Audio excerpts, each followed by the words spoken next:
حضرت مرزا مظہر جانے جانا فرماتے ہیں کہ بارش ہوئی تھی تازی تازی دلی میں، تازی تازی بارش ہوئی تھی. ایک بابا لکڑی کے جوتے پہنے کھڑا ہوں، اللہ اللہ اللہ اسی کسے دے کچھ بھی نہیں لگ دے، نہ کوئی ساڈا دردی. بابا مست ہو کے جا رہا، اللہ اللہ کرتا جا رہا. ایک طوائف اپنے کوٹھے سے اتر کے تو سیڑھیوں پہ بیٹھی تھی، ساتھ اس کا یار بھی بیٹھا تھا. بابا اپنی مستی میں جا رہا تو بابا جی کے پیروں سے کچھ مٹی اڑی تو اس عورت کے کپڑوں پہ پڑ گئی. پرواہ ہی نہیں، بزرگ گزر رہے. وہ یار اس کا دوڑا ہوا آیا، اس نے آ کر تھپڑ مارا. کا خیال نہیں سارے اس کے کپڑے آلودہ کر دیے، تو کدھر تیرا دماغ نہیں ٹھیک؟ بابے نے نظر اٹھائی، کہا بیٹے میں نے دیکھا نہیں، چل اللہ تیرا بھلا کرے، تو نے بدلہ لے لیا. بابا جی چپ کر کے وَإِذَا خَاطَبَهُمُ الْجَاهِلُونَ قَالُوا السَّلَامَ چپ کر کے گزر گئے. ٹھنڈ کا موسم تھا، بارش تازہ ہوئی تھی، حلوائی دودھ کاڑ رہا تھا. اس نے بٹھایا بابا جی کو پھٹے پہ، پیالہ پکڑا، دوڑ کے آگے بڑھا. بزرگ آ گئے، آئیے بیٹھیے. دودھ کا گرم گرم پیالہ شکر ڈال کے دیا. بابا جی نے دودھ پیا، پھر نظر جھکی، پھر رنگ بدلا. کہنے لگے مالک تو کتنا بے نیاز ہے، کہیں تھپڑ مرواتا ہے، کہیں دودھ پلاتا ہے. تیری بے نیازی ہے نا، ادھر تھپڑ مروایا، یہاں دودھ پلایا، تو ہی جانتا ہے تیرے رنگ کیا ہے. ابھی بابا وہیں بیٹھا تھا، دوڑے آئے پیچھے سے لوگ، شور ہوا. بابے کو دبوچ کے وہاں لے گئے جہاں اس نوجوان نے تھپڑ مارا تھا. کہا تو اللہ کا بندہ ہے، اللہ کے بندے بد دعا تو نہیں دیتے. ہوا کیا؟ کہا تو نے بد دعا دی ہے؟ کہا نہیں دی، بات بتاؤ. کہنے لگے اس نے تجھے تھپڑ مارا ہے، چھت پہ چڑھا ہے، پیر پھسلا ہے، گردن کے بل گرا ہے، منکا ٹوٹ گیا، مر گیا ہے، تو نے بد دعا دی ہے. بابا جی کہنے لگے یار میں نے تو دوسرا لفظ بھی نہیں کہا، بھلا ہو کہہ کے گزرا ہوں، میں نے نہیں بد دعا دی. کہا تو نے دی ہے تبھی تو مر گیا. کہا نہیں دی. کہا بابا تو بزرگ آدمی ہے، سچ بول. تو بابا جی کہنے لگے سچ سنو. پھر میں آ رہا تھا، میرے پیروں سے مٹی اڑی، اس کے یار کے کپڑوں پہ پڑی، اسے برا لگا، اس نے مجھے مارا. جب اس نے مجھے مارا تو میں کوئی لاوارث تو نہیں تھا، جب اس نے مجھے مارا تو میں کوئی لاوارث تو نہیں تھا. مجھے دشمنوں نہ چھیڑو، میرا ہے کوئی جہاں میں ابھی پکار لوں گا، نہیں دور ہے مدینہ. اس نے مجھے مارا تو میں کوئی لاوارث تھا کہ میرا بدلہ کوئی نہ لیتا. اس نے مجھے مارا ہے تو میرے یار کو برا لگا تو اس نے اسے مار دیا ہے، میری تو غلطی کوئی نہیں. یاروں کا جھگڑا ہے، یہ تو دوستوں کا جھگڑا ہے، یہ تو یاروں کا جھگڑا ہے، کوئی غلطی نہیں میری، کوئی غلطی نہیں. خش خش جنہ قدر نہیں میرا، اے میرے صاحب نو وڈیاں، میں تے گلیاں دا روڑا کوڑا، میں گلیاں دا روڑا کوڑا. میں نو محل چڑھایا ہے سائیاں، میں نو محل چڑھایا ہے سائیاں. فرمایا اس نے مجھے لوارث سمجھا تھا کہ تھپڑ مار کے گزر جائے، میرا کو پوچھے گا ہی نہیں. میرے رسول پاک علیہ السلام کے بارے میں رب فرماتا ہے ابھی میں تو تیرے ہوتے ہوئے کافر کو سزا نہیں دیتا کہ تو موجود ہے. یاد رکھیں حضرت فضیل بن عیاض فرماتے ہیں ایک جوان تھا، مسجد میں آیا، لوگوں سے کہنے لگا روٹی کھلاؤ. کسی نے توجہ نہ کی. اس نے کہا میں رب بتانے والا ہوں، میری طرف دیکھو تو صحیح. کسی شخص نے خیال ہی نہ کیا. پھر اس نے کہا یار تھوڑا سوچو. نمازیوں سے کہا، اہل علاقہ سے کہا، انہوں نے کہا تیری طرح کے بڑے درویش دیکھیں. مسجد کے محراب میں وہ رب کریم کا بندہ انتقال کر گیا. جب فوت ہو گیا نا، لوگوں کا مزاج ہے بیمار کو دوائی نہیں دیتے، جنازے پہ وقت پہ پہنچ جاتے. جب کوئی گر رہا ہوتا ہے تو سہارا کوئی نہیں دیتا، جب کوئی گر جاتا ہے، ٹانگ ٹوٹ جاتی ہے تو تیمارداری کو زمانہ پہنچ جاتا ہے. اور بزرگ وہ نوجوان اللہ کا نیک بندہ مسجد کے محراب میں فوت ہو گیا. حضرت فضیل ابن عیاض کہتے ہیں امام صاحب نے اعلان کیا چندہ دو، کوئی لاوارث فوت ہو گیا، کفن دینا. چندہ کٹھا ہوا، کفن خریدا، جنازہ پڑا. عشاء کے بعد دفن کر کے آئے. فجر کی نماز کے لیے جب امام اور مؤذن مسجد میں آئے تو چیخیں مارنے لگے، تڑپنے لگے. دور دور تک آوازیں پھیل گئی، دنیا دوڑی آئی. کیا ہوا؟ کہنے لگے وہ جو تم نے کفن پہنایا تھا وہ یہاں پڑا ہوا ہے، اور دیکھو کفن پہ تحریر لکھی ہے. تحریر کیا ہے؟ عرش کے مالک نے فرمایا میرے دوست نے روٹی مانگی تم نے دی نہیں، اس نے تمہیں میرے قریب کرنے کے لیے اپنی طرف توجہ کرائی، تم نے کی نہیں. اور میرا یار تمہارے کفن کا محتاج تھا، سنبھال کے رکھو اپنا کفن، میں نے اسے جنت کا لباس عطا فرما دیا، سنبھال کے رکھو. یہ کوئی لاوارثوں کا ٹولہ ہے؟ یاد رکھیں جو وارث والے ہیں، وارث والے ان کا رنگ اور ہے، جو ماننے والے ہیں ان کا مزاج اور ہے۔ اپنی زندگی لوارثوں کی طرح نہیں گزارے، تھوڑا سا ادھر گیا تھا تو پھر تھوڑا سا ادھر گیا تھا تو تھوڑا سا، یہ کیا بات ہوئی، یہ کیا بات ہوئی؟ اپنے آپ کو، اپنی نسبت کو، اپنے عقیدے کو مضبوط رکھیں۔ 1 انچ کے لیے اعلیٰ حضرت فاضل بریلوی رحمت اللہ علیہ کے مکان کی دیوار گر گئی، ایک کونا مکان کا، آپ جانتے ہیں پرانی دیواریں چھوٹی ہوتی تھی اور بارشوں میں اکثر گھروں کی دیواریں گری ہوئی ہوتی تھی، ایک سائیڈ کی دیوار گر گئی تو اس کونے میں ہندوؤں کا گھر تھا۔ اب مستری صاحب رات کو آئے، ان سے بات ہوئی تو کہنے لگے سویرے کام شروع کروں گا۔ کہا 1-2 صاحب نے کہ ہندوؤں کا گھر ساتھ ہے اور وہ دشمن بھی بڑے زیادہ ہیں، تو رات کو ہی ہو جائے۔ کہنے لگا جی نہیں، میری مجبوری ہے، مزدور کہاں سے لاؤں گا، بڑے معاملات ہیں، سویرے شروع ہوگی۔ اب رات کو مولانا ظفر الدین بہاری علیہ رحمہ کہتے ہیں بچے مدرسے کے، باقی سارے لوگ، سب کو جمع کیا گیا، چونکہ اس طرف سے تھوڑا خطرہ تھا ہندوؤں کی جانب سے۔ کہا جناب یہ بڑے دشمن ہیں اسلام کے، تو اس طرح کرو کہ 2-3 بچوں کی ڈیوٹی لگائیں یا کچھ لوگوں کی یہاں رات کو پہرا دیا جائے۔ ٹھنڈ بھی بڑی زیادہ تھی، کھڑا ہونا بھی مشکل تھا۔ اعلیٰ حضرت رحمت اللہ علیہ عشاء کی نماز کے بعد جلدی حجرہ خاص میں تشریف لے جاتے تھے۔ اس رات جب دیکھا نا باہر شور ہو رہا ہے تو اسی طرح سر پہ ایک رومال لپیٹا تو باہر آ گئے، کہنے لگے کیا شور ہے؟ کہا حضور سردی ذرا زیادہ ہے تو یہاں کسی کی ڈیوٹی لگانی ہے پہرے کی۔ 2 منٹ خاموش رہے، پھر فرمانے لگے کوئی ضرورت نہیں، جاؤ سو جاؤ سارے جا کے، کوئی ضرورت نہیں، جاؤ اپنے اپنے گھروں کو، کوئی حاجت نہیں، پہنچ جاؤ۔ کہا حضور مہربانی کرے، وہ طے ہونے لگا تھا۔ فرمایا میری وجہ سے کیوں کوئی ساری رات بیدار رہے، جاؤ تمہیں کہا نا آرام کرو۔ لوگ سو گئے۔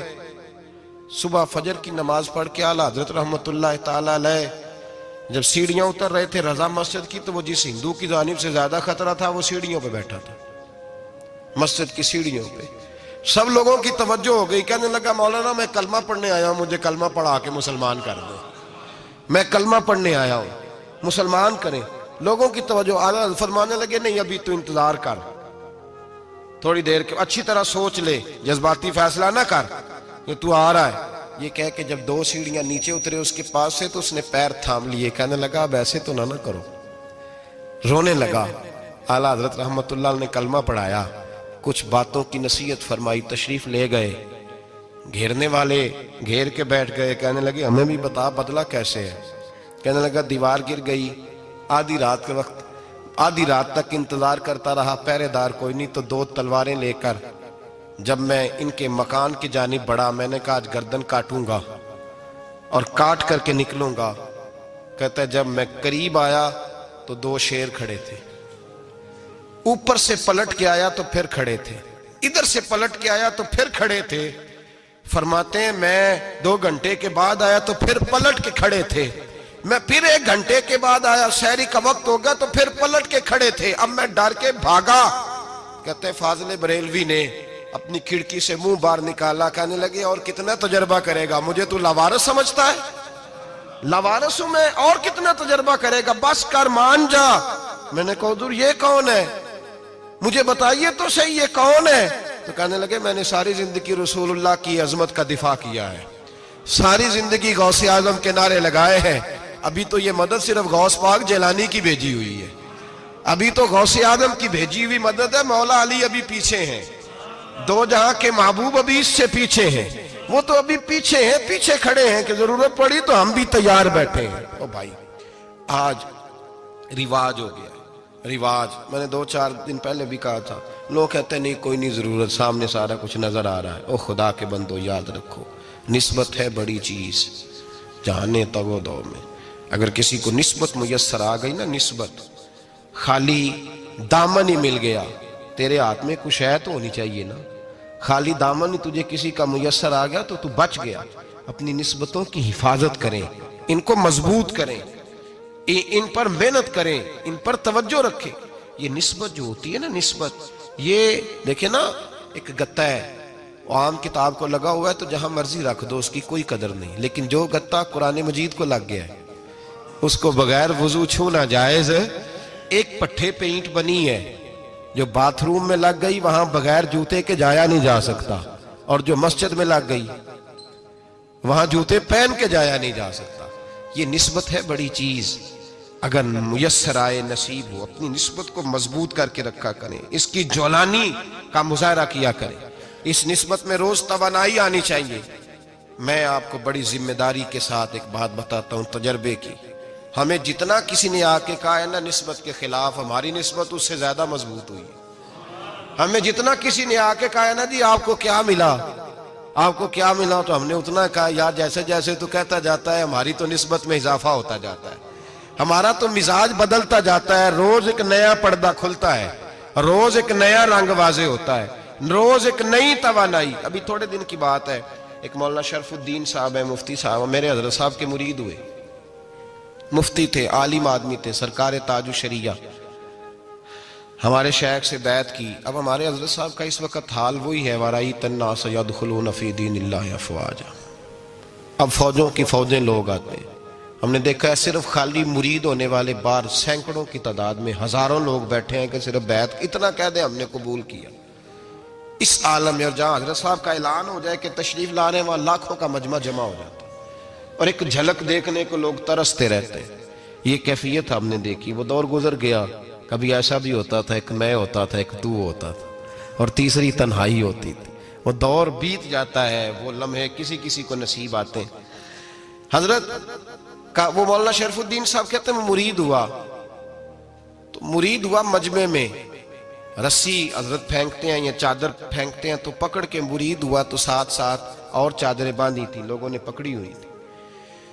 ایک مولانا, میں جب بیعت ہو کے آیا ان کو بتایا تو مجھے کہنے لگے یار تو ایسی جگہ مرید ہو گیا جو تیری بات بھی نہ سن سکیں, جن کو تو دکھڑا بھی نہ سنا سکے, جو مصروف ہی بڑے رہتے ہیں. کہاں مرید ہو گیا تو؟ ایسے پیر کا بیعت ہوتا جہاں تو جاتا وہ تیرے پاس آتے, گفتگو ہوتی, بات چیت ہوتی. کہتے جب انہوں نے مجھے بہت زیادہ قائل کیا نا, بہت زیادہ, تو میں نے ارادہ کر لیا. میں نے کہا بات ٹھیک ہے, بیعت کہیں اور ہونا چاہیے تھا. کہتے میں عشاء کے بعد سویا تو حضرت صاحب مجھے خواب میں ملے, خواب میں, اور فرمانے لگے مولانا جب آپ مرید ہوئے تھے تو آپ اس جانب بیٹھے تھے, اس کونے میں آپ تھے, اتنے لوگ آپ سے پہلے تھے, اس حال میں آپ مرید ہوئے تھے, اور جہاں تک بات چیت کرنے کی بات ہے تو آپ نے جو دل میں سوچا تھا وہ میں نے آ کے آپ کو بتا دیا ہے. پھر بھی بڑی ضرورت ہو تو میرے صاحبزادے کا نمبر لے لیں اور فون کر لیا کریں, بات ہو جایا کرے گی. کہتے ہیں یہ ابھی بات ہو ہی رہی تھی کہ میرے دروازے پہ دستک ہوئی تو میری آنکھ کھل گئی. میری آنکھ کھلی تو میں پریشان ہوں کہ نمبر تو ملا نہیں. ایک انجینئر صاحب میرے محلے میں رہتے تھے, فرماتے ہیں وہ شام کو میرے پاس آئے اور کہنے لگے مولانا سنا ہے آپ حضرت مفتی اختر رضا صاحب سے مرید ہو گئے. میں نے کہا ہاں. تو کہنے لگے میں ان کے مدرسے میں کام کر کے آئے ہوں, میرے پاس ان کے بیٹے کا نمبر ہے, چاہیے آپ کو؟ نمبر ہے چاہیے. کہتے ہیں نمبر مجھے وہ شام کو گھر آ کے دے گئے.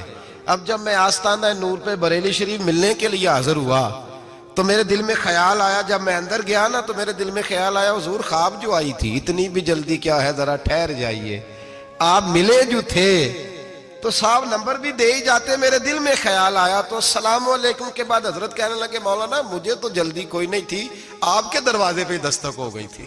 مجھے تو کوئی جلدی نہیں تھی, آپ کا دروازہ بجنے لگا تھا, مجھے تو جلدی کوئی نہیں تھی لوٹنے کی. ہر مشکل دی کنجی یارو ہاتھ مرداں دے آئی, اور مرد نظر کرے جس ویلے مشکل رہے نہ کائی. بس لوگوں یہ یاد رکھو اور اس پہ عمل کرو, اپنی نسبتوں کو مضبوط کریں. ہمارا تو جیسے دن کا اجالا چمکتا ہے نا, چمکتا ہے دل کا اجالا, جیسے نیا دن چڑھتا ہے ہمارے لیے تو ایک نئی روشنی لے کے آتا ہے. اپنے آپ کو بیدار رکھیں. سورج اگر باہر پورا نکل آئے نا تو جو آدمی آنکھیں زور سے بند کر لے اسے کوئی شے نظر نہیں آتی. پورا سورج نکلا ہوا بھی ہو, سورج اسے نظر آئے گا جس کی اپنی آنکھیں بھی کھلی ہوں گی. تو آنکھیں نہیں کھول رہے, تو آنکھیں نہیں کھول رہے, آنکھیں, یہ شکوہ آنکھیں نہ کھولنے کا ہے. آنکھیں نہیں کھول رہے تو سورج کیسے نظر آئے گا؟ بات ذرا سخت ہے پر چلو آپ میرے عزیز ہیں, کر جاتا ہوں. ملا رومی رحمت اللہ تعالیٰ علیہ فرماتے مجھ سے ایک شخص نے کہا کہ نبی پاک صلی اللہ تعالیٰ علیہ وسلم اگر سراجم منیرہ ہے تو نظر کیوں نہیں آتے؟ تو میں نے کہا الو اگر آنکھیں بند کر لے تو اسے کوئی شے نظر نہیں آتی. آنکھیں بند کر لے تو اسے کوئی شے نظر, تو آنکھیں تو کھولنا, آنکھیں کھول. یہاں میں اپنے کمرے میں یوں پردہ آگے کر کے لائٹ بند کر کے باہر شور مچاؤں, سورج کوئی نہیں, سورج کوئی نہیں, تو مجھے کوئی بندہ کہے گا پاگل, اس طرح کر, باہر نکل, ادھر آ تجھے دکھاؤں سورج ہے کہ نہیں، تیری تو اپنی آنکھیں بند ہے۔ اقبال کہتے ہیں دل بینا بھی کر خدا سے طلب، آنکھ کا نور دل کا نور نہیں، اندر کی آنکھیں کھول، اندر اتنا اندھیرا ہے تو باہر کیسے نظر آئے گا؟ تو لوگ آنکھ ہی نہیں کھولتے، دائیں بائیں دیکھتے رہتے ہیں۔ نسبت کو مضبوط کریں۔ رب تو فرماتا ہے حبیب تو موجود ہے تو میں کافر کو بھی عذاب نہیں دیتا۔ اب یہاں خالص نسبت کا بیان ہے، خالص، یہ نہیں فرمایا کہ حبیب ان کے عمل اچھے ہیں تو میں عذاب نہیں دیتا، یہ نہیں فرمایا کہ حبیب یہاں خانہ کعبہ ہے تو میں عذاب نہیں دیتا، نسبت کی بات فرمائی، نسبت کی۔ یہ نہیں فرمایا کہ حبیب یہاں روز طواف ہوتا ہے تو عذاب نہیں دیتا، یہاں تلاوت ہوتی ہے تو فرمایا حبیب تو ہے اس لیے میں انہیں عذاب۔ مدینے میں کبھی زلزلہ نہیں آیا، پتہ ہے آپ کو؟ اس لیے نہیں آیا کہ وہاں میرے مصطفیٰ کا گنبد خضرا ہے۔ کوئی فصل وہ بیجتے نہیں، کوئی فصل بوتے نہیں، وہ کوئی فصل بھی، لیکن دنیا کی ہر شے آپ کو مدینے میں ملتی ہے۔ جو سب سے اچھا پھل کھانا چاہے اسے مدینے میں جا کے ملتا ہے، اس لیے کہ وہاں گنبد خضرا کی ہریالی موجود ہے۔ دنیا کی ہر نعمت ملتی ہے اس لیے کہ گنبد خضرا جو موجود ہے۔ تو بھائی یہ نسبتوں کی بار ہے، نسبتوں کی۔ پرانی امتوں میں جب کوئی گناہ کرتا تھا تو دروازے پہ لکھا ہوتا تھا سویرے، میرے حبیب نے دعا فرمائی مولا یہ میرے ہیں انہیں رسوا نہ کرنا، اے اللہ میرے ہیں انہیں رسوا نہ کرنا۔ تو میرے بھائی سن لو اور یاد رکھ لو، لاکھوں پاپ بھی لوگ کر کے آئیں، سویرے منہ دھو کے نکل آئیں تو عرش کا مالک رسوا نہیں کرتا، بلکہ کہتا ہے تو میرے دامن میں چھپ جا، اندر جا کے جہاں گناہ کیا ہے وہاں جا کے دل سے سچی توبہ کر لے، میں قیامت میں بھی کسی کو نہیں بتاؤں گا کہ تو نے گناہ کیا ہے۔ تو برکت کس کی ہے؟ رسول پاک کی۔ یہ برکت کس کی ہے؟ حبیب دو عالم کی صلی اللہ۔ غلامی کا رشتہ مضبوط کریں، غلامی کا، وارث والے بنے، لوارث نہ بنے۔ لوارثوں جیسی زندگی نہ گزارے، جہاں مرضی چلے گئے، جہاں مرضی چھٹیاں کار ہے، جتنے مرضی ٹائم بتائے، جو مرضی طبیعت میں آیا کرتے پھرے، پتہ ہی کوئی نہیں، حال ہی کوئی نہیں، یہ کوئی کیفیت نہیں ہے کوئی بھی۔ مجھے ایک صاحب کہنے لگے کہ ایک پیر بھائی پوچھ رہا تھا حضرت صاحب کا حال کیا ہے، میں نے آج کے بعد اس نے تجھ سے پوچھا تو بالکل نہ بتانا۔ وہ کیسا بیٹا ہے، وہ کیسا بیٹا ہے جو پڑوسیوں سے دائیں بائیں لوگوں سے حال پوچھتا ہے، اسے پتہ ہی نہیں، اسے خبر ہی نہیں، اسے تو لمحے لمحے کی خبر ہونی چاہیے، اسے تو منٹ منٹ کا پتہ ہونا چاہیے تھا۔ وہ اس نے کس طرح کی نسبت رکھی ہوئی ہے جس کو ہم سایوں سے پوچھنے پڑتا ہے ذرا پتہ کر کے بتانا حال کیا ہے۔ تو کدھر تھا بھائی، اتنی دیر ہو گئی، تو نے حال بھی کسی اور سے پتہ کرانا ہے؟ میں نے کہا اس کو کہنا آج کے بعد حال پوچھنا ہوا تو خط لکھے، میں بھی جواب لکھ دوں گا، بات ختم ہو گئی۔ جب دور دور جو رہنا ہے تو ٹھیک ہے، پھر اس طرح نہ تو خدا ہے نہ میرا عشق فرشتوں جیسا، دونوں انسان ہیں تو پھر کیوں اتنے حجابوں میں ملے؟ اور اس نے کہا تھا اب کہ ہم بچھڑے تو شاید کبھی خوابوں میں ملے، جیسے سوکھے ہوئے پھول کتابوں میں ملے۔ ایسا کام نہ کریں کہ وہ انداز ہی بدل جائے، اپنے آپ کو، اپنی نسبتوں کو مضبوط کریں۔ اللہ تبارک و تعالیٰ سے دعا اور التجا ہے کہ اللہ کریم ہمیں نسبتوں کی مضبوطی عطا فرمائے، اور اللہ تبارک و تعالیٰ ہمیں یہ توفیق دے کہ ہم سمجھ جائیں اس بات کو کہ اصل بات ہے کیا، اور اصل کی مضبوطی کتنی ضروری ہے، اصل تک پہنچنا کتنا ضروری ہے۔ اور یہ بھی یاد رکھیں، اماں جب ناراض ہوتی ہے نا، جب اماں ناراض ہوتی ہے تو کہتی ہے بس نکل جاتا، فٹافٹ نکل جاتا، دوڑ جا، کوئی تعلق نہیں۔ ابا بھی کہتا ہے آج آیا تو ٹانگیں توڑ دوں گا، حال ہی کوئی نہیں۔ اور وہی بیٹا جا کے 2 منٹ پیروں میں بیٹھتا ہے، کہتا ہے اماں تجھے پتہ ہی نہیں میں کتنی ٹینشن میں تھا۔ تو وہی اماں باہر نکل کے پہلے بڑھ کے مار رہی ہوتی ہے حد کر دوں گی، پھر وہی اماں کہتی ہے بڑا پریشان ہے بیچارہ۔ یہ کیفیت ہے، اپنے آپ کو صحیح کریں، اپنی نسبتوں کو مضبوط کریں، احکامات پہ عمل کریں، محبوب کی غلامی تگڑی کریں۔ یہ جو سستیاں ہیں، کوتاہیاں ہیں، ان کو دور کریں۔ زندگی کا لطف آتا ہی تب ہے جب آپ پورے طور پر اپنے آپ کو چاق و چوبند کرتے ہیں۔ اگر تھوڑا کر لیا، تھوڑا چھوڑ دیا، 1 پڑھ لی، 3 رہ گئیں، 3 پڑھ لیں، 2 رہ گئیں، یہ لطف نہیں ہے، یہ ذائقہ نہیں ہے۔ اپنے آپ کو مضبوط کریں اور پورا مضبوط کریں، پوری اپنے اندر جو ہے وہ جولانی نسبت کی پیدا کریں۔